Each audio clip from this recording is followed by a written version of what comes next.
जय हिंद। आज के इस वीडियो में हम लोग कुछ ऑब्जेक्टिव क्वेश्चंस जो सॉल्यूशन चैप्टर से बेस्ड हैं उनको हम लोग सॉल्व करेंगे। फ्रेंड्स देखिए, ऑब्जेक्टिव क्वेश्चन जो है क्लास 10+2 के एग्ज़ाम में भी, बोर्ड एग्ज़ाम में भी आएंगे और ऑब्जेक्टिव क्वेश्चन चाहे केमिस्ट्री का कोई भी एग्ज़ाम आप दें वहाँ पे आपको मिलेगा ही मिलेगा। इसलिए मेरा रिक्वेस्ट है कि आप ऑब्जेक्टिव क्वेश्चन को भी टाइम टाइम पर सॉल्व करने की हैबिट अपनी डालते रहिए, क्योंकि बहुत ही इंपॉर्टेंट है और इससे आपके थ्योरी को समझने में भी काफ़ी डीप स्टडी इसकी मिलती है। ऑब्जेक्टिव क्वेश्चन करने से थ्योरेटिकल नॉलेज काफ़ी अच्छा होता है। तो फ्रेंड्स शुरू करते हैं। First question is that molarity is expressed as. Molarity, what is the unit of molarity? इनके कहने का मतलब है what is the unit of molarity. So देखिए मोलैरिटी क्या होता है। मोलैरिटी को हम लोग कैपिटल एम से रिप्रेजेंट करते हैं और मोलैरिटी होता है moles of solute divided by volume of solution in litre. तो volume of solution in litre. So देखिए यहाँ पे आप अगर मोल्स, तो यहाँ पे क्या हो गया आपको यूनिट, यहाँ पे मिल गई मोल्स, और वॉल्यूम का, सॉल्यूशन का जो वॉल्यूम है उसकी भी यूनिट क्या होती है, लीटर में। तो इस तरह से मोल लीटर या मोल पर लीटर या मोल लीटर इनवर्स हमारी यूनिट बनती है। तो फर्स्ट ऑप्शन इज करेक्ट पहले क्वेश्चन का, कि जो यूनिट होगी मोलैरिटी की वो मोल लीटर इनवर्स होगी। सो फर्स्ट का ऑप्शन क्या सही हुआ, पहला ऑप्शन सही हुआ। सेकंड क्वेश्चन पर आते हैं। The correct expression relating molarity density of the solution. देखिए फ्रेंड्स, ये जो हम यहाँ पे तीनों यूनिट दिया हुआ है, यहाँ पे मोलैरिटी, डेंसिटी, इन तीनों का जो रिलेशन है वह रिलेशन जो है आप याद रखिए। जो मोलैरिटी, स्मॉल एम मोलैरिटी होती है, तो स्मॉल एम जब होता है तो ये capital M divided by density minus molarity into mass of the solute होता है। तो ऑप्शन बी सही है, आप इसको लर्न कर लीजिए, याद कर लीजिए, ऑप्शन बी सही है। इस तरह के क्वेश्चंस भी पूछ लिए जाते हैं, तो इस तरह से ऑप्शन बी आप देख लीजिए। अंतर क्या है आप देखिए, यहाँ पे तीनों फार्मूले में अंतर क्या है रिलेशंस में। यहाँ पे डी के साथ प्लस किया हुआ है, यहाँ पर टर्म को उलट दिया है, तो मोलैरिटी हमेशा ऊपर रहता है, यह ध्यान रखिएगा। तो मोलैरिटी ऊपर वाला टर्म, तो यहीं पे ये दो मिल रहे हैं हमको, तो नीचे वाले यहाँ ऑप्शन ए में डी के साथ प्लस कर दिया, डी क्या डेंसिटी है उसको प्लस कर दिया, इसलिए गलत हो गया। तीसरे वाले में ये मोलैरिटी को नीचे कर दिया, इस तरह से ऑप्शन बी ही सही है। सो इस तरह से इसका ऑप्शन बी सही होता है। तो नेक्स्ट क्वेश्चन देखिए थर्ड, इसका ऑप्शन अगले पेज पे मिलेगा। Semi permeable membrane is that which permit passage of. Semi permeable membrane वह मेम्ब्रेन होता है जो पास करता है या अलाउ करता है, क्या पास करने के लिए, देखिए solute molecule only, solvent molecule only, solvent and solute, neither solvent nor solute. तो आप जानते होंगे कि जो सेमी परमिबल मेम्ब्रेन होता है वो केवल सॉल्वेंट मॉलिक्यूल को ही अलाउ टू परमिट करता है पास होने के लिए। इस तरह से हमारा ऑप्शन जो है बी सही है। क्वेश्चन 4 में देखिए, the colligative property of the dilute solution depend upon. Colligative property of dilute solution depends upon. Colligative property dilute solution का किस पर डिपेंड करता है, nature of solute, nature of solvent, number of particle of solute, number of particle of solvent. तो number of particle of solute पर यह depend करेगा। तो ऑप्शन 4 का, क्वेश्चन नंबर 4 का C option is correct, C जो है करेक्ट है। नेक्स्ट क्वेश्चन देखिए, the number of moles of a solute per KG of a solvent is called. देखिए सॉल्वेंट को अगर केजी में ले लिया तो आप दो चीज़ जानते हैं, मोलैरिटी और मोलैलिटी। तो यहाँ पे जब सॉल्वेंट का मास केजी में ले लिया जाए तो उसे मोलैलिटी कहते हैं। तो मोलैलिटी ऑप्शन सी सही है। इस तरह से क्वेश्चन नंबर 5 का ऑप्शन सी सही है। बहुत ईजी क्वेश्चन हैं लेकिन मिस्टेक होने के चांसेस रहते हैं, इसलिए आप एक बार केयर करिए और 3 सेकंड के अंदर में अपना आंसर लगाते जाइए। देखिए क्वेश्चन नंबर 6 का एक न्यूमेरिकल बेस्ट दे दिया, कह रहा है कि if 5.85 gram of NaCl is dissolved are dissolved in 90 gram of water, the mole fraction of solute is.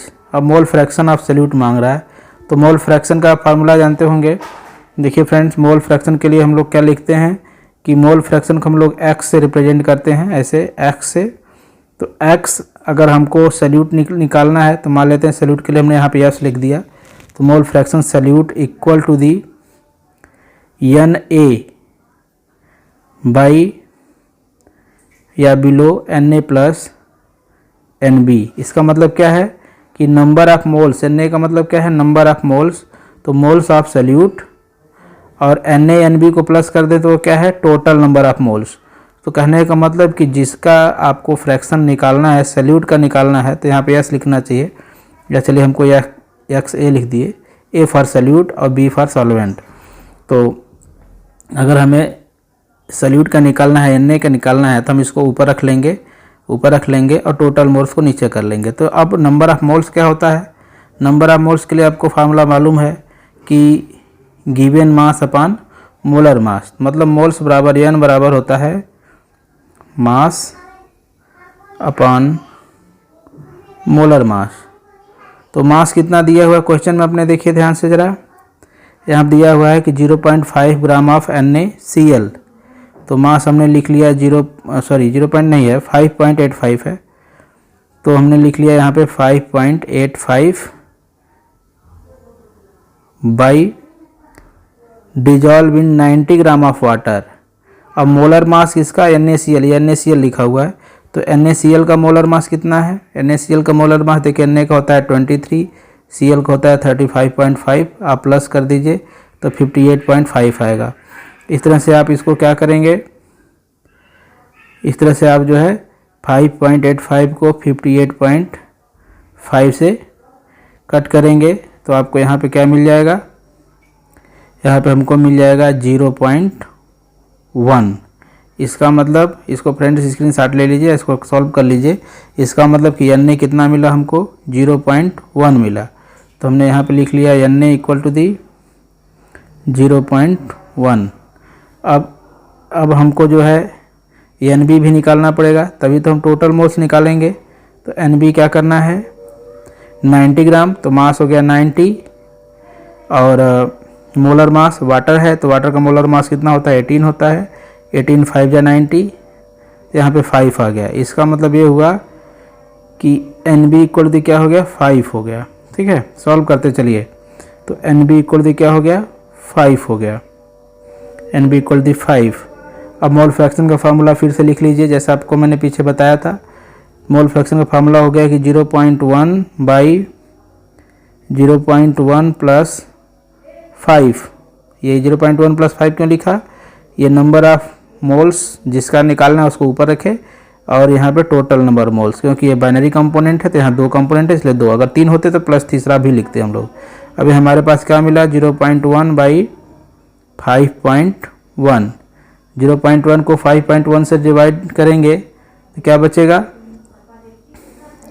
ये हो गया 1, ये हो गया 51, है ना, ये हो गया 1, ये हो गया 51। इसका मतलब हमें मिलेगा 0. तो ये 10 हो जाएगा, फिर 0 लगाएंगे तो 100 हो गया, एक 0 और लगाना पड़ेगा, 0 लगाए, अब ये 1000 हो गया। अब इससे हम 51 से डिवाइड करेंगे तो एक ही बार में जाएगा, एक बार में। अब ऑप्शन में हमारे देखिए कि 0.01 000 हमने लगा दिया है यहाँ गलती से, 0.01 होगा, 0.01। अच्छा 01 दो जगह दिया है, ए और बी में दोनों देखिए दिया है, तो अगले पॉइंट पर आइए। तो अब हमने इसको डिवाइड किया तो यहाँ पे क्या बचा होगा, 4 बचा होगा। 4 को डिवाइड करेंगे तो 5 9 जा 45, इसका मतलब 9 टाइम में जाएगा, अगर इसका 9 टाइम में जाएगा। इस तरह से ऑप्शन ए सही है, 0.019। अभी आगे 5 या 6 जो भी आएगा वो लगा लेंगे। इस तरह से ऑप्शन ए सही होता है। तो मोल फ्रैक्शन निकालना है यहाँ पे बहुत आसान है, आप इसका मोल फ्रैक्शन निकाल सकते हैं। और फ्रेंड्स क्वेश्चन नंबर 6 का ऑप्शन ए सही हुआ।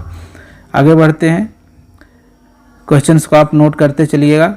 7 क्वेश्चन देखिए, which of the following will form the ideal solution, इसमें से कौन आइडियल सोल्यूशन बनाएगा।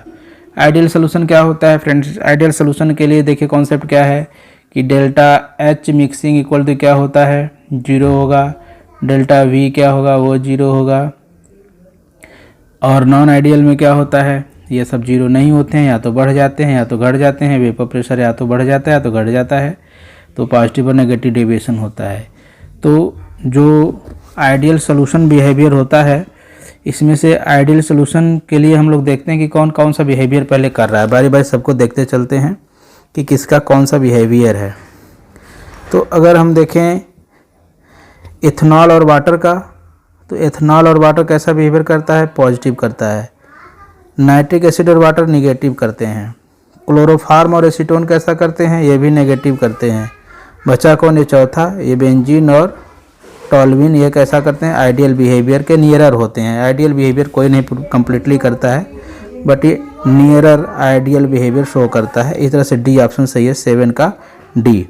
नेक्स्ट क्वेश्चन पे आते हैं, which of the following so positive deviation from Raoult's law, इसमें से कौन राउल्स लॉ का पॉजिटिव डेविएशन शो करता है।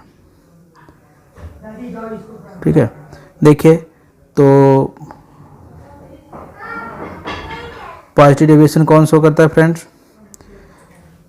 अब अगर हम लोग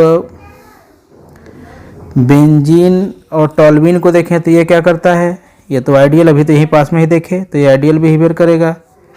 दूसरा हमारे पास है बेंजीन और कार्बन टेट्राक्लोराइड, ये भी नियरली आइडियल या समटाइम पॉजिटिव हम लोग देखते हैं, तो ये भी जो है आइडियल बिहेवियर शो करता है कि नियरर होता है, तो इसको भी नहीं लगा सकते। ये पॉजिटिव मांग रहे हैं ना, तो पॉजिटिव डेविएशन इसमें कौन करेगा, देखिए ये क्या है, क्लोरोफार्म है और इथेनॉल है, हाँ तो ये फ्रेंड क्लोरोफार्म और इथेनॉल पॉजिटिव डेविएशन शो करेगा। क्लोरोफार्म और इथेनॉल का डेविएशन जो है पॉजिटिव हो जाएगा। और यहाँ पे क्लोरोफार्म और एसीटोन, क्लोरोफार्म और एसीटोन तो ये नेगेटिव डेविएशन शो करता है, तो ऑप्शन सी जो है 8वां का C option is correct. Next बढ़ते हैं, देखिए क्वेश्चन नंबर 9 पे, 500 ग्राम ऑफ टूथपेस्ट सैंपल है 0.2 gram of fluoride concentration, what is the concentration of fluoride in the ppm, मतलब पार्ट्स पर मिलियन। पीपीएम का मतलब क्या होता है, पार्ट्स पर मिलियन। तो आप कैसे किसी का पीपीएम निकालेंगे, उसके लिए देखिए आपको एक सिंपल सा मैं फार्मूला बता रहा हूँ, इसको आप नोट कर लीजिए। पीपीएम इक्वल टू दी होता है WB, बी फॉर सल्यूट। देखिए जब भी कहीं हम लोग 2 यूज कर सकते हैं या B यूज कर सकते हैं तो सॉल्यूट का केस होगा वो, और कहीं भी 1 या A यूज हुआ है तो वो सॉल्वेंट का केस है। तो ये सल्यूट का WB का मतलब मास ऑफ द सल्यूट, और डिवाइडेड बाई टोटल मास, मतलब WA plus WB total mass, और क्योंकि पार्ट पर मिलियन तो 10⁶। यही सिंपल सा फार्मूला आपको अप्लाई करना है। तो WB क्या कह रहा है, क्वेश्चन देखिए, कह रहा है 0.2 ग्राम, तो ये सल्यूट है 0.2, तो यहाँ पे आप लिख देंगे 0.2 बाई 500 ग्राम ऑफ टूथपेस्ट, तो ये 500 ग्राम जो है टूथपेस्ट लिया है, तो यहाँ पे रख देंगे आप 500। फिर इसको जो है आप, क्योंकि देखिए पार्ट्स पर मिलियन में होता क्या है कि जो WB है इसका कंसंट्रेशन WA के कंपेयर में बहुत ही कम होता है, तो इसलिए हम लोग यहाँ पे इसके कंसंट्रेशन को छोड़ देते हैं, WB को नीचे वाले टर्म में माइनस कर देते हैं। तो हम ऐसे लिख देते हैं कि WA is greater than WB, therefore इसको टर्म को हम छोड़ देंगे। तो यहाँ से ये 0.2/50 ही बचेगा, 500 ही बचेगा हमारे पास। तो अगर हम इसको सॉल्व करते हैं तो क्या बचेगा, ये 500 है, ये 2 है, तो 1 2 3 4 0 बढ़ेंगे, 1 2 3 4 4 0 बढ़े, अब 5 4 जा 20, ये बचा हमारे पास।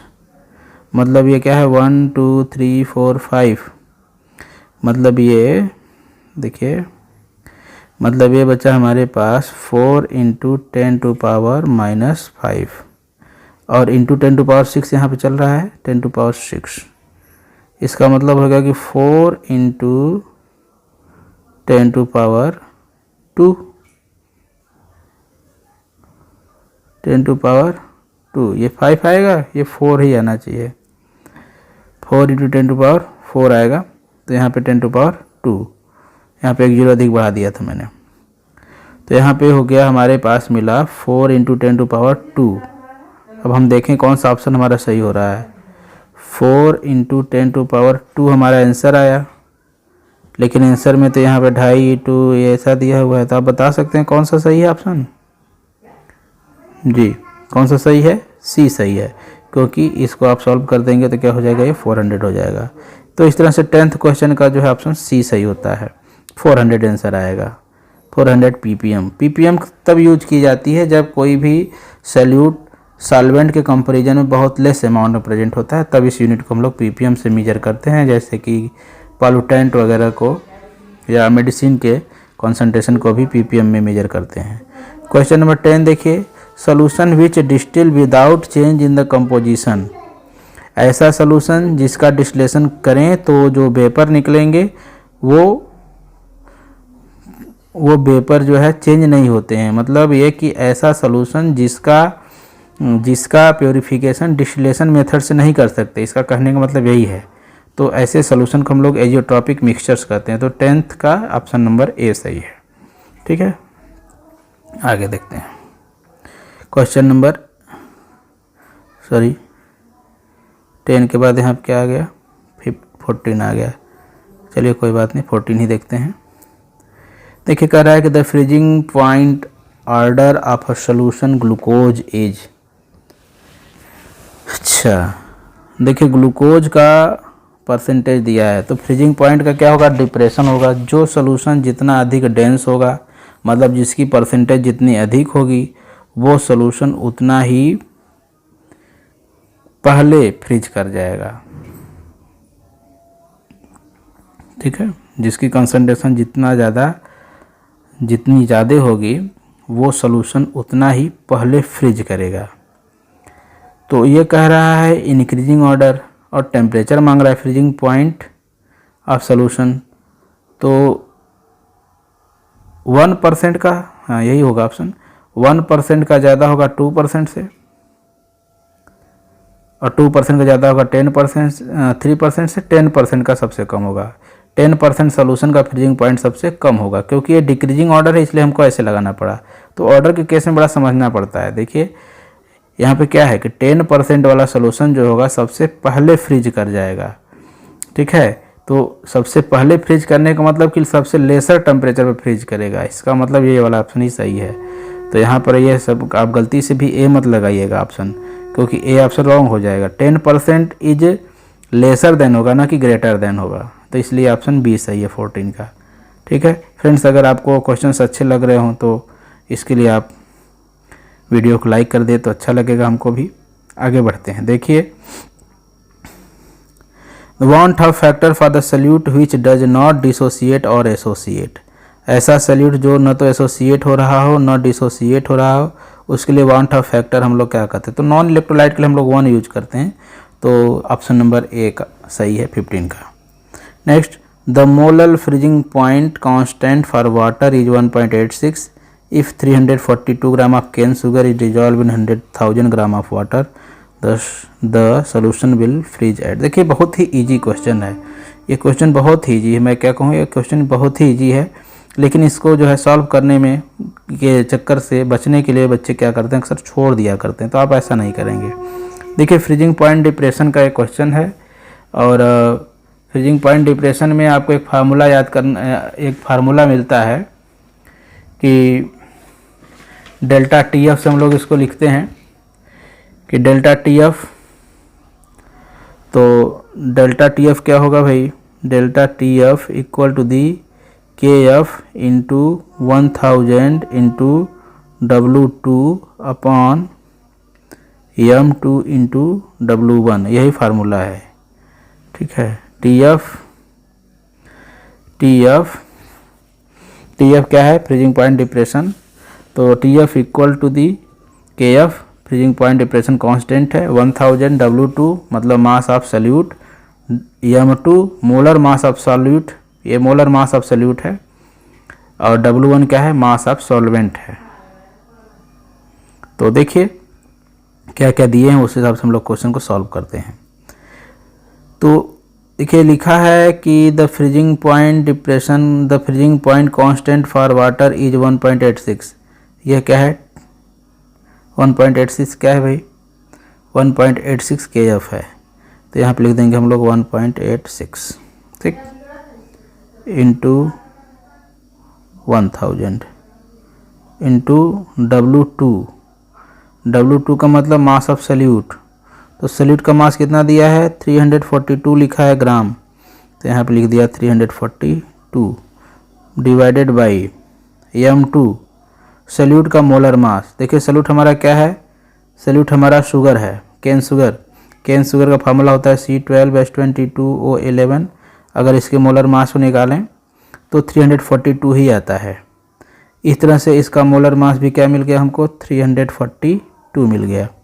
इंटू W1 कितना है 1000 ग्राम ऑफ वाटर दिया है, तो W1 हमारे पास मिल गया 1000। इसने ऐसा बनाया है कि ज़्यादा हमको मल्टीप्लाई और डिवाइड कुछ न करना पड़े। सब देखिए आमने सामने कट रहे हैं, ये 1000 कट गया, ये इतना कट गया। इसका मतलब कि TF delta TF equal to कितना आया 1.86। तो इसने क्वेश्चन में क्या मांगा है, delta TF equal to 1.86। Question में इसने क्या मांगा है, the solution will freeze at. अब सोल्यूशन फ्रीज कितने पे होगा, तो देखिए टेम्परेचर इतना लोअर किया, ये सोल्यूशन का टेम्परेचर इतना पहले फ्रीज करेगा। इसका मतलब ये होता है कि सोल्यूशन इतने पहले फ्रीज करेगा। तो जो वाटर होता है उसकी फ्रीजिंग पॉइंट कितनी होती है 0 डिग्री सेंटीग्रेड होती है। अब उससे इतना पहले, इसका मतलब कि -1.86 डिग्री सेंटीग्रेड होना चाहिए आंसर। तो देखिए फ्रेंड्स, आपको ऑप्शन ए भी है 1.86 और बी में भी 1.86 है, लेकिन बी में -1.86 है। सो हमारा बी ऑप्शन सही है। ए लगाएंगे तो रॉन्ग हो जाएगा, क्योंकि ये जो है इतनी टेम्परेचर डिग्री डिक्रीज किया है, ये डिफ्रेशन किया है फ्रीजिंग का पॉइंट का, इसलिए आप इतना 0 से बिलो चले जाएंगे। आप इसको जो है 0 में से माइनस कर सकते हैं सीधे सीधे। तो ये हो जाएगा ऐसा, delta TF equal to TF naught से माइनस कर देते हैं, तो इस तरह से -1.86 डिग्री सेंटीग्रेड आंसर आएगा। अगले next question is that the freezing point of water depressed by 0.37 degree centigrade in 0.1 molar NaCl solution. The freezing point of 0.2 molar solution of urea is depressed by। कह रहा है कि जो NaCl है उसका solution है और वह 0.1 मोलर, उसकी मोलरिटी 0.1 है। इस केस में यह जो है 0.37 डिग्री सेंटीग्रेड का डिप्रेशन करता है। अब कह रहा है कि अगर 0.2 मोलर सोल्यूशन ले लें, लेकिन किसका ले लें, यूरिया का ले लें, तो उस केस में यह कितना डिप्रेशन करेगा वही बताना है हमको। तो देखिए हम फ्रीजिंग पॉइंट डिप्रेशन के लिए हम लोग सिंपल सा फार्मूला जो हम लोग अभी तक जानते आए हैं वो लिख लेते हैं, इजीली सॉल्व हो जाएगा। Delta T equal to the क्या होता है, ये होता है KF मैंने freezing point depression constant into molarity होता है। अब क्योंकि यहाँ पे वांट ऑफ फैक्टर की भी ज़रूरत है, तो यहाँ पे I से मल्टीप्लाई कर देंगे। यह एक केस बनेगा जो हम किसके लिए लेंगे, NaCl के लिए ले लेंगे, ठीक है। और दूसरा केस जो है इसी तरह से delta T equal to the I वही सेम रहेगा। चलो लगाते हैं। तो NaCl के केस में I का वैल्यू क्या होगा, ये 1 होगा। NaCl के केस में I का वैल्यू क्या होगा, 2 होगा, नॉट 1, 2 होगा। KF होगा इंटू M, मोलरिटी कितना दिया है 0.01 दिया है। दूसरे केस को देखिए, इसको ऑब्लिक कर दीजिए। दूसरे केस को लीजिए, डेल्टा T यूरिया का केस है ये। तो यहाँ पे क्या है, यूरिया के केस में तो I क्या हो जाएगा, ये 1 हो जाएगा इंटू KF इंटू 0.02 है। तो अब आप कंपेयर करिए, यह इक्वेशन 1 है, ये इक्वेशन 2 है, इन दोनों में कंपेयर कर लीजिए, ठीक है। देखिए यह 2 को मल्टीप्लाई करेंगे, यहाँ को मल्टीप्लाई करेंगे, इक्वल ही है डेल्टा टी। तो डेल्टा टी कितना आ रहा था, डेल्टा टी जो है पहले वाले केस में कितना था 37 डिग्री सेंटीग्रेड था। तो यहाँ हमको मालूम है, ये इसकी जगह पर हम लिख सकते हैं 37। तो यहाँ पर जब ये राइट हैंड साइड इक्वल चल रहा है तो लेफ्ट हैंड साइड भी इक्वल होगा, इस तरह से ये भी 37 होगा। तो हमारा ऑप्शन जो आएगा 37 आएगा। देखते हैं ऑप्शन कहीं है 37, हाँ ऑप्शन ए सही है 37 डिग्री सेंटीग्रेड। तो नेक्स्ट फ्रेंड क्वेश्चन पे आते हैं। The freezing point of equimolar aqueous solution will be higher. किसका एक्यूमुलर सॉल्यूशन है और किसका जो है फ्रीजिंग पॉइंट सबसे ज़्यादा होगा। तो फ्रीजिंग पॉइंट सबसे ज़्यादा उसका होगा जिसका वांट ऑफ फैक्टर आई सबसे कम होगा। तो वांट ऑफ फैक्टर आई देखिए सबसे कम किसका है, इसका तो 1 2 3 2 3 3 और 4, यहाँ पे 1। सबसे लोअर वांट ऑफ फैक्टर इसी का है डी का। तो इस तरह से ग्लूकोज वाला ऑप्शन सही है, 19वां का डी सही है 19 का। नेक्स्ट है the molecular weight of benzoic acid in benzene as determined by the depression of freezing point method correspond to. देखिए बेंजोइक एसिड का जो बेंजोइक एसिड होता है फार्मूला इसका लिख लीजिए आप, C6H5C डबल बॉन्ड O और H, यह बेंजोइक एसिड है। तो इस तरह से इधर भी एक C6H5 है ये, और ये OH और इधर डबल बॉन्ड O। तो यह क्या बन गया, इसका डाइमर बन गया। तो ये ड्यू टू द डाइमेराइजेशन यहाँ पे जो कुछ भी चेंजेज आएंगे। तो आंसर में दिया है ना डाइमेरेशन ऑफ बेंजोइक एसिड, सो 20 का ऑप्शन डी सही है। सो इस तरह से हम लोगों ने आज 20 क्वेश्चन सॉल्व किए हैं। तो आगे भी कोई आपकी क्वेरी हो या कोई क्वेश्चन हो तो आप प्लीज़ कमेंट करिए। तब तक के लिए थैंक यू।